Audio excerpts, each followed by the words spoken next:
With what? I mean, I don't know. I emailed her and I was like, dude, we have the cards. What do we do with them? Like, how do we like go into our bank account and do stuff? I'm too short. Pants are too tight. Hello? Wake up. Do you want the higher side of the table? No, you're fine. Okay. Okay. Let me just set a timer here.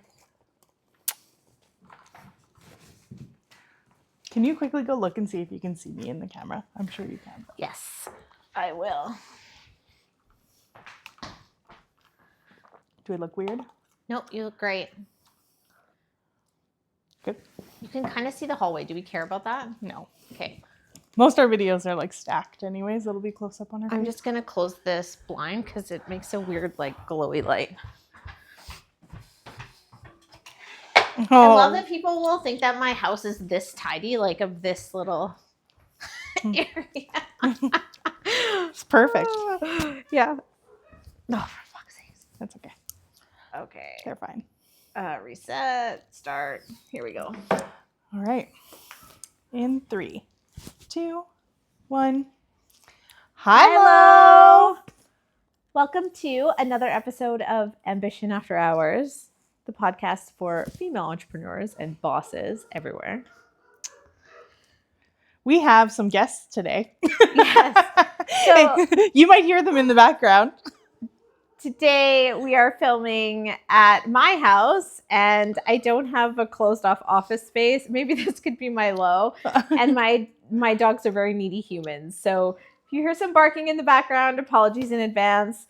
That's okay. Maybe the mics won't pick them up and then we'll be perfect. Yay. But welcome to the podcast, guys. Today we're talking about a topic that every business loves, which is HR. Ugh, the worst. The hardest. It's the absolute hardest. I you know what? I think the hardest part about my job is managing people. Yeah. But you know us, before we start every episode, we go into what we call a high and a low. So Jen, why don't you kick us off with your high?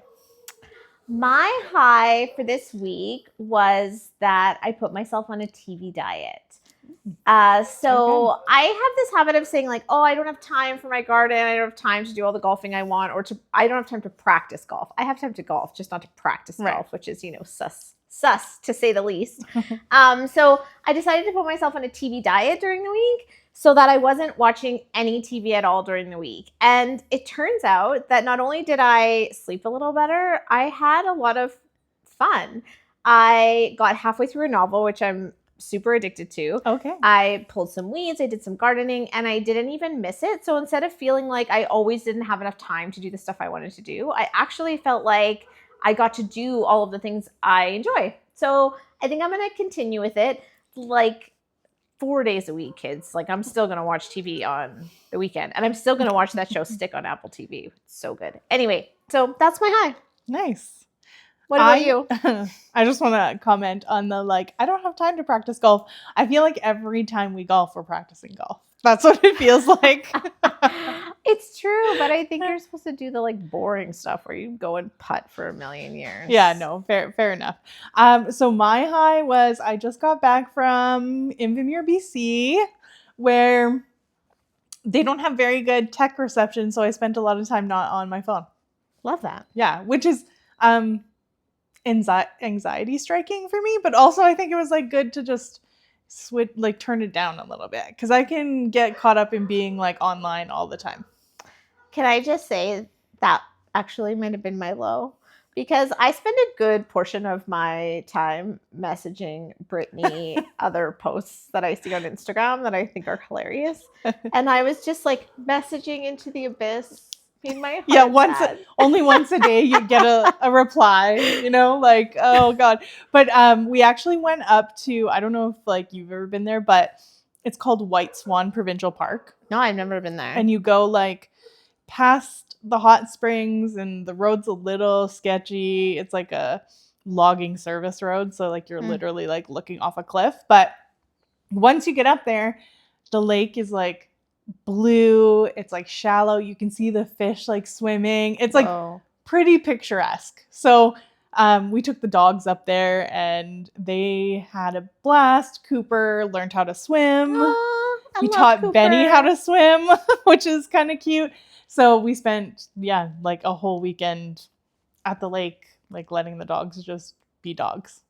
That's awesome. Which is great because they're like my children. I don't have kids, so. Yeah. We have fur babies. Yeah. And we're happy that we have fur babies. Yeah. But how about your low? That's a good question. I should say something, really deep and important, but instead I'm just going to go with what my actual low is for this moment. So for the women out there, you all understand the process of washing your hair, yes? Like, it is not a 15-minute job. It is like an hour-long freaking saga of steps. So I'm like, we're videoing this podcast now. I'm going to wash my hair. Look at me go. Because I looked back and I literally have a ponytail in almost every single episode. So I was like, I'm going to show the viewers that I actually have hair. So I wash it. I do all the things. And it's raining today. So it's a bit frizzy. So I decided I'm going to use this like smoothing balm that I found in my cupboard. Like, God knows how long it's been there. Like, that could have been issue number one. And I put it in. And I think it's going to make my hair smooth, and instead it just makes it look greasy and dirty like before I washed it, which is so irritating because it takes forever to like dry and like do all the things. Anyway, pissy about that. I feel that. I feel like I would love to be good at doing my hair, especially with product, but I like never know the right amount to use for it not to turn out like that. Yeah. So I often just like I don't have product in my hair today because I'm like, forget it. For all you stylists out there, if you're gatekeeping on purpose, if there's some like magic thing that we're supposed to do that you all know about that's like pretty easy to teach that we can't do, can you please just let us like into do a your video world? about it. Like, be collaborative, right? Yeah. Like, or like, it'd be a great content video if like a stylist like took each product and was like, this is how much you should use for mid-length hair. This is how much you should like, and like showed you on your palm what to do. Because sometimes I'm like, and then it like messes up. Like me today. So if you're a stylist out there and you do that video and it goes viral, please thank Ambition After Hours and tag us. Tag us so we can watch it and like learn something, Yeah. For me, I think my low, I don't know. I think like I'm a creative, right? Like that's why I work in marketing. Like marketing ain't no thing to me, right? Like it's my talent. But what's not my talent is numbers. So lately I've been like going through a bunch of my numbers and I find it like super hard to like focus or like understand what's going on without like putting like massive brain power into it. Like marketing doesn't take me much brain power, I feel like, but numbers, I'm like exhausted by the time I go through like a P&L or something.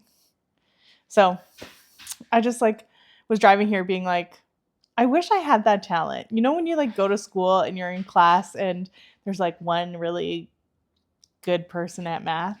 That was probably you. And I was like always jealous of those people in school because they'd get like 80s and 90s in math. And I'm like, oh man, like I wish I could do that. Instead, I like aced art. I mean, so let's just talk about this for a second. First of all, I am so happy and proud that you're looking at your numbers. I know you would be. It just makes me like teary. Secondly, it's a muscle, right? So like the first time you do anything, it's going to be hard. I would argue that anything that I know, you could learn super easily, but creative, that's a skill. I literally got asked to not come back to an art class that I took at a summer camp at the University of Alberta. It was supposed to be for kids and they were like, we just really don't think this is a good class for you. And you weren't even getting a grade. Like you were not getting a grade. Are you kidding? What were you doing? I was trying to draw things. Oh my God. But apparently, so my point in that is I'm happy you're flexing your numbers muscle. I think it's going to get easier. And for us numbers people who cannot draw or think of anything creative, we really envy you. Oh, well, yeah, I envy you guys. I'm like, oh my God. Because I feel like it is a muscle, right? But I feel like you guys look at numbers as I look at marketing, right? Like marketing is very much like tell a story. And I feel like numbers to you is like telling a story. Yes. But it's like in a different language for me. I'm like, okay, what is the story? And you're like, well, this, and this. And yeah, I just wish I had that skill. So maybe it's practice, and I just need to get there. 100% it's practice. I've been Yeah. doing it for more years than I would like to admit. So. Yeah, no, I get it. But I Let's think it's time to jump into it. Yeah, let's get into the HR ladies. Everyone's favorite. Yeah, everyone's favorite. I think like our intro was longer than normal because we're like, I know. HR. But no, I think this podcast will be good for like people who are right on the cusp. They're like, should I hire someone? How do I hire someone? This might be like your first time ever hiring someone, or you've just been in business a little bit and you've had to hire a couple people, but maybe you're just like not as seasoned at it, and you could probably maybe take some tips from it. Yeah, like if you just hired someone and thought to yourself recently, this is supposed to be helpful, this is not helpful, then I think this podcast is for you. We're going to talk about when to hire and who and how to hire, and we'll probably share some of our own horror stories because that's what we do on this podcast, so that you can avoid some missteps. So why don't we start with when to hire? I think this is important, and I think it's sometimes really difficult to know, particularly if it's your very first employee, although the when to hire mark can be hard to figure out almost at any stage of business, but particularly when it's your first one.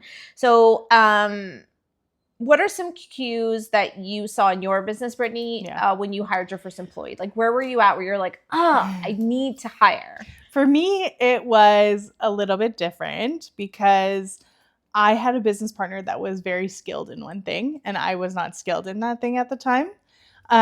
So when I had bought her out, I was like, okay, I guess I need to hire someone to do that skill because I can't do that skill. So for me, it was like lack of skill for a service that we offered. I knew it was going to take me 10 times longer to learn the skill and execute than it would be to just like hire someone to do it. So I think like if you're spending time if you're trying to grow your business and you're growing into like different sectors and you're spending a lot of time learning about those sectors, it might just be easier to hire.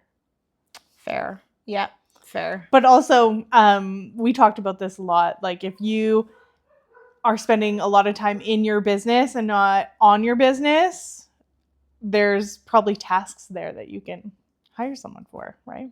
Agreed. I want to talk about that both in terms of what you hear all the time in the business world and what's actually real life about that statement. So I hear people tell other people, like in networking and things all the time, or strategy, you hear it when you're scrolling business on Instagram or LinkedIn or whatever, that as the owner, you need to be working on your business, not in your business. And I think there are pieces of that are true, and there are pieces of that are total bullshit. Right. I think you have to have a really good balance, right? So I think when you're thinking about I'm working too much in my business instead of on my business, or if you're just working exclusively in your business, then for sure it's time to hire.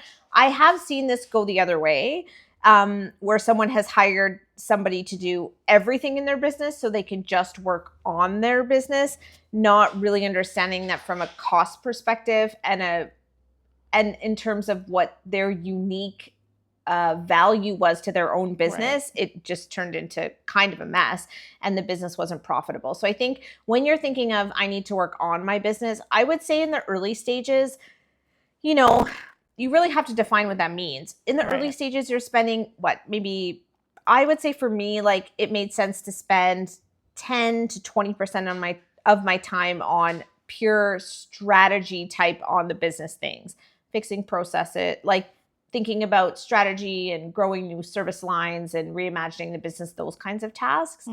I think changing processes, making things better, faster, cleaner, all of that, I would say, if you want to include those tasks, maybe 30%, but it's definitely not 100% job. No, yeah. And there's one thing I do have to say about like,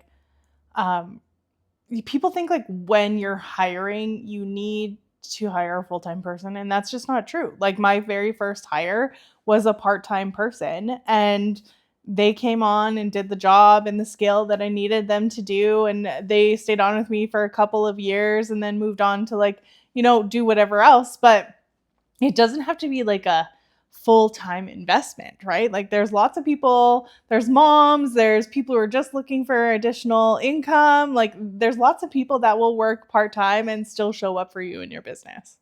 For sure. I think if we're thinking both in terms of hiring and outsourcing, if you think about the task that you put off and then you put it off some more and then you put it off some more and some more and some more and some more, you could maybe outsource that or find somebody to take that off your plate. For me, when we hired our first employee, we had a business partner, but we were doing everything from, doing the files to meeting with the clients to assembling the packages to give to the clients. And I would always be doing that at the very last minute, or I would be doing it far too late. Like I could have met with them earlier. I could have printed an invoice earlier because I hated it and because it didn't really feel like it had value. So for me and my business partner, we kind of knew, well, the low-hanging fruit in terms of the easiest position to staff, as well as the thing that actually was making us the most behind and not able to go out and win more business or maybe do another file, was assembly and putting together files. So for us, it was like something we both hated, would put off to our own detriment, because you can't print an invoice until you actually give the thing to the client. Right, yeah. So that's how we knew it was something we both hated and something that was actually negatively affecting our financial position. So. Yeah. Was that recording when you looked at it? I don't know how to tell if it's recording. Pause. Yep. Thank God. I was like, oh my God. No, they were recording. So yes, I think when it came to like when I had too many tasks and I needed to hire out, like it wasn't a skill hire, it was more like a task hire that I didn't want to do. I think the question came down to, do I need a VA or do I need someone in-house? And I think for me, it was I needed someone in-house because we were very like, at the time, we were very like, gotta pack the box, gotta get the order out, right? But I think a lot of VAs can be very helpful too.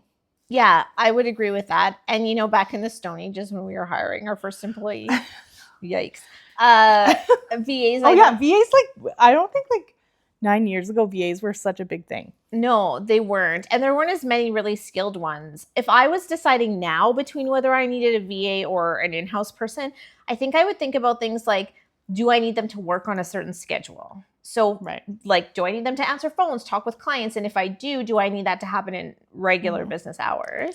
And do you want control? Yeah. Right? Because when you hire a contractor, like, they'll be on their own, like you said, their own schedule. They'll get to you when they get to you. I mean, like, within, like, agreement and deadlines. But, like, it's different having an employee, right? Your communication is so much more fluid.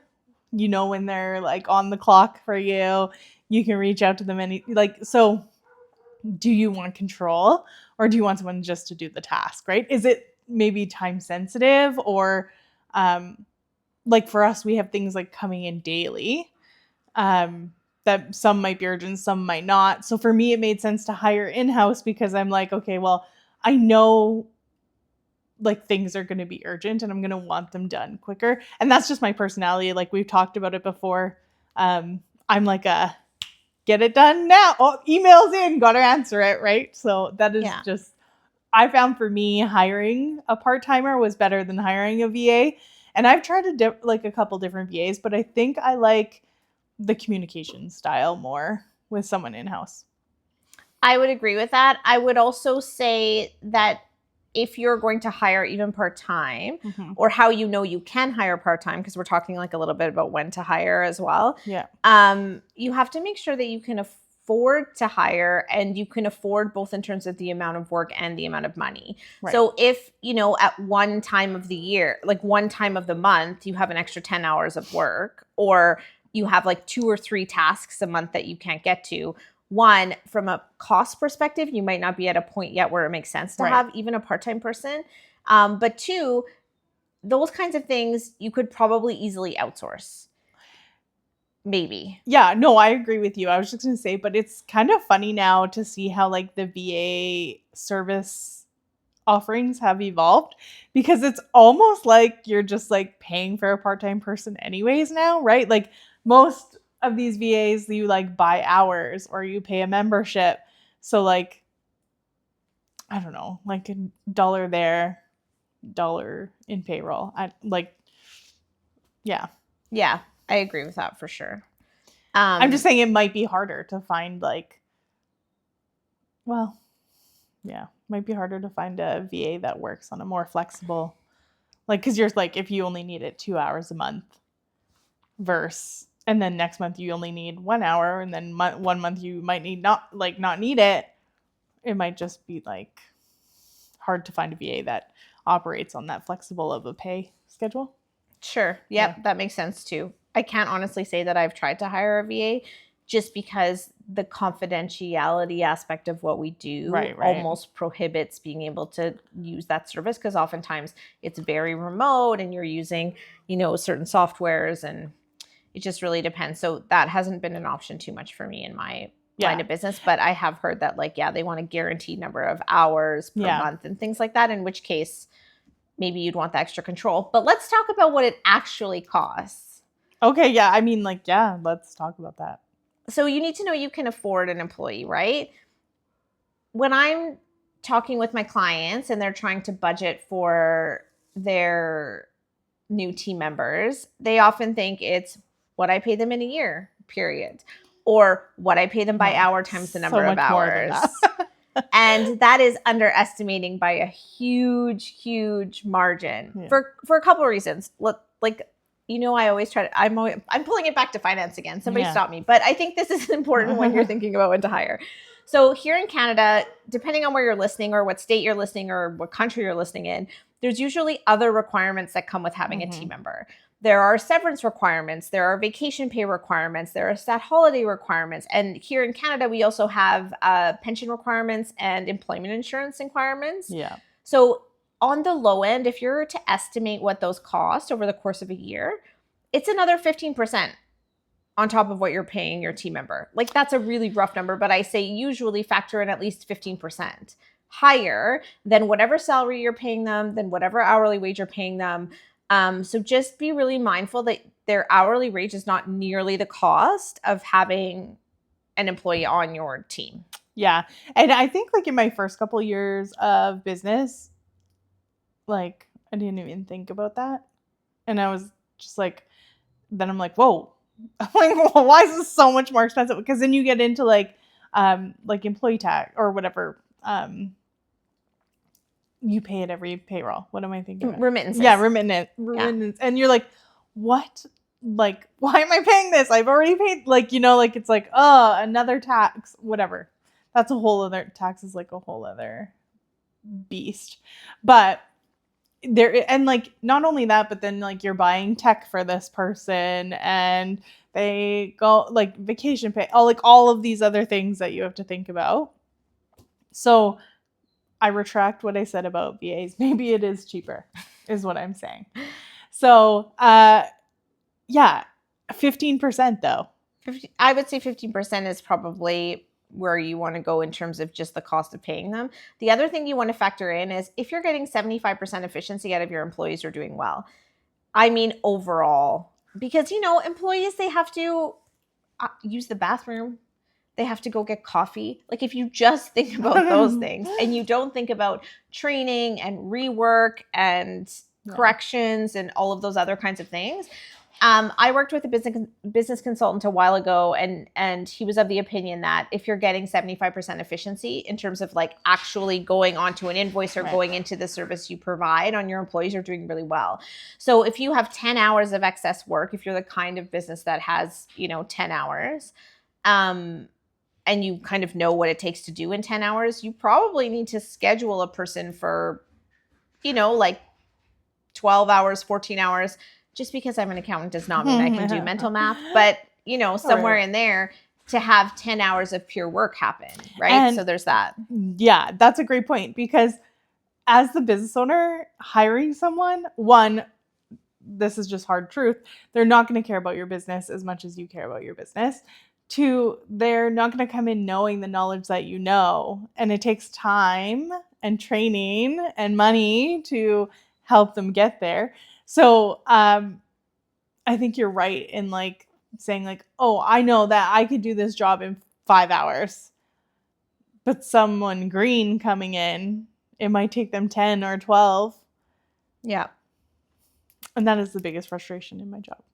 And that's I'm just kidding. It's mine too. And I often have to remind myself that particularly, like when I was Elion and I was starting and we were growing people, that if all of my employees cared as much as I did, then they would have their own practices. They would have their own firms. They would be doing their own thing.